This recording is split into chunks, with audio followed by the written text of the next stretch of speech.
Maureen, when I look at it, this is something that we've been warning you and I and other people have been warning Cheyenne about, and other states around the country have to worry about the same thing. We had an economic boom going on because of energy. They were singing, "We're in the money," and spending, growing the size of government. And then one day, everything came to a screeching halt, and they have to find some way to resolve the problem. So where are we at now with that?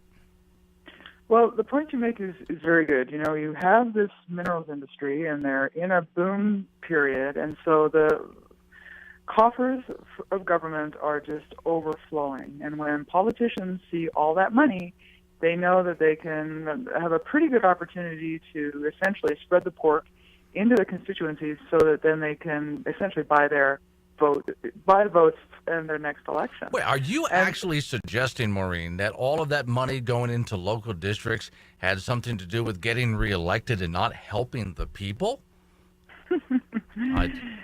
You sense the cynicism there, the sarcasm? I'm pretty good at that. That's practice. Go ahead. I'm sorry. But of course, I mean, we in one sense, voters really only have themselves to blame. Instead of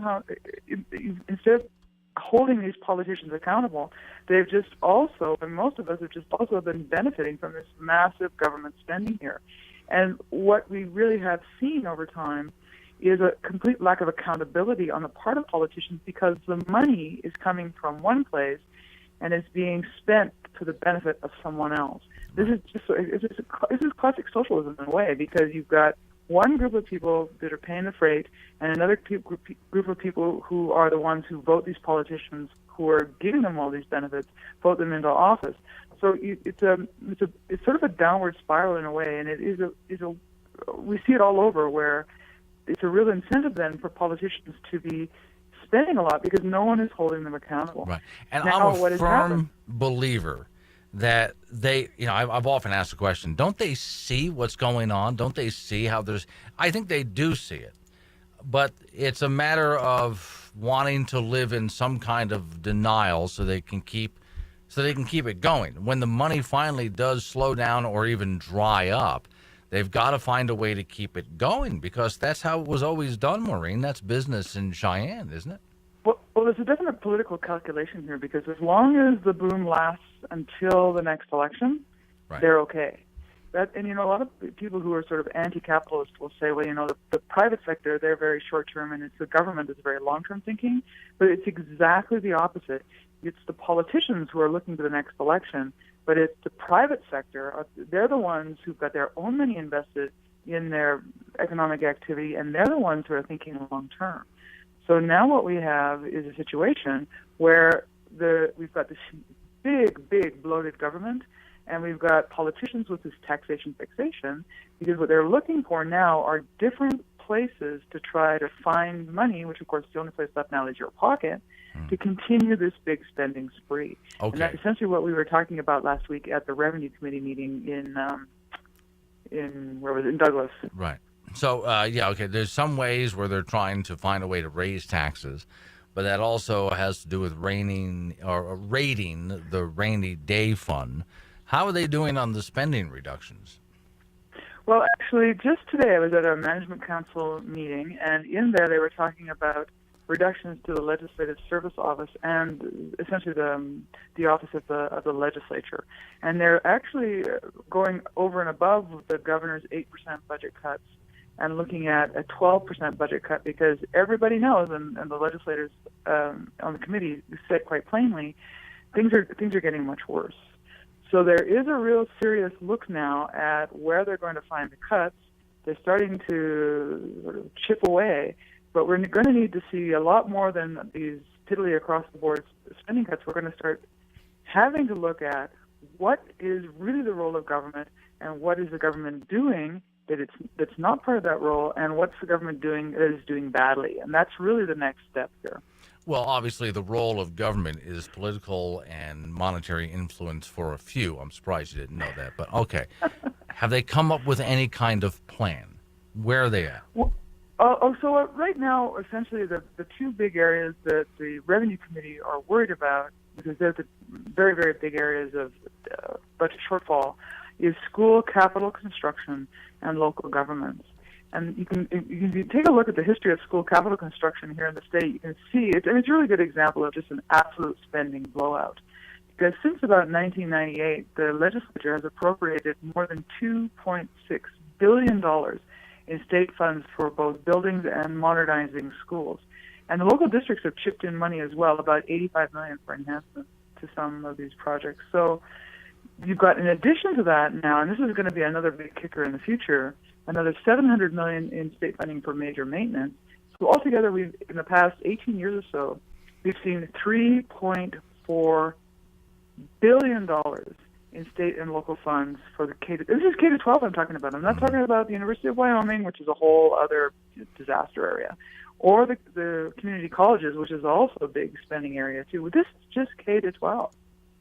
But we can't afford to fund this kind of construction blowout anymore because the money that actually came to fund the blowout really, was coal lease bonuses. And as everybody knows, those coal lease bonuses are going away. How do you come up with, what was it, $3.what billion? $3.4 billion on K to 12 in the past 18 years. Okay, so the population of the state is a little over 500,000. And how much of that are actually kids going to school? How do you come up with $3.4 billion that we need? Yeah. Well, if you look at some of these schools, they're a lot more than schools. Really, they're entire community centers. And this is another big problem with government sort of invading the area that really belongs to the private sector, because they create these sort of competition. A lot of these. I don't know what it was like when you were in K to 12, but believe me, we didn't have a planetarium. We didn't have a swimming pool. We didn't have tennis courts.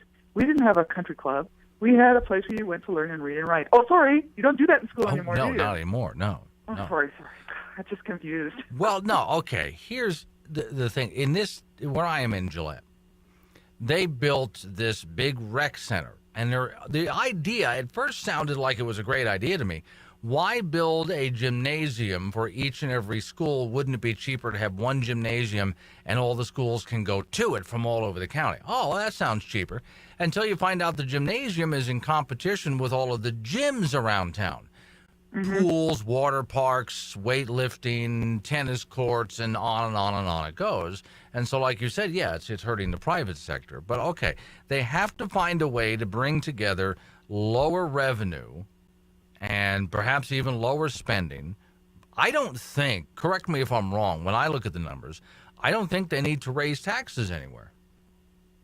Well, no, they don't actually. And that was the other thing that came out in the Revenue Committee meeting, is when they start looking at the options, they're not that great. I mean, one of the sort of brainstorms that somebody had, honestly, I don't know sometimes, is to increase the wind generation tax. I mean, right now what the state does, and Wyoming is the only state to impose a tax on wind production. Everybody else gets a big handout. In fact, and this came up in the meeting also, the federal government gives a $23 per megawatt hour subsidy handout to wind production or wind farm, and Wyoming gets $1 of that back. Right. Now, I think we talked about this on the show a couple of weeks ago. That results in about $3.8 million in tax revenue per year, roughly. So that was 2015. So what some of the legislators were talking about was an increase to $7 to $10 per megawatt hour. And if production stayed the same, which is not necessarily what would happen, that would give you a $26 to $38 million total revenue from that. But if you think about it, major maintenance for school buildings alone is about $118 million per biennium. So the wind production tax won't do the job. Now, there was a lot of enthusiasm for this wind production tax at the meeting because, of course, here in Wyoming, people think, and I personally have written extensively on the global warming scam and all of these scammy renewable energy projects. But, I think we need to hold firm on no new taxes and no tax increases because, I hate to use that slippery slope argument, but as soon as you sort of open the door, well, here let's just do this tax increase because, really we're just getting some of our money back from the federal government. No, we have to hold firm, no new taxes and certainly no tax increases and certainly not anything that's just really symbolic.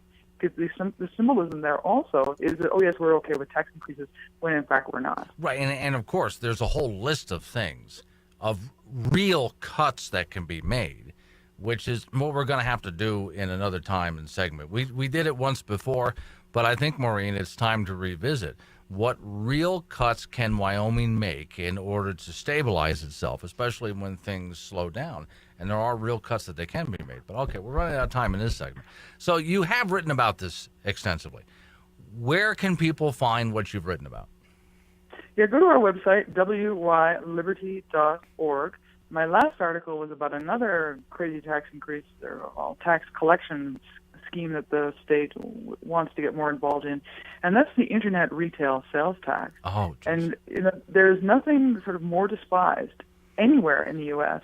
than the idea that these politicians want to try to force small businesses to know the tax regime in hundreds, if not hundreds of thousands of jurisdictions. I mean, in Wyoming alone, we have at least 23 different sales tax jurisdictions. There's no way a small business can do that. Okay, I'm up against the break. Thank you, Maureen. I appreciate you coming on.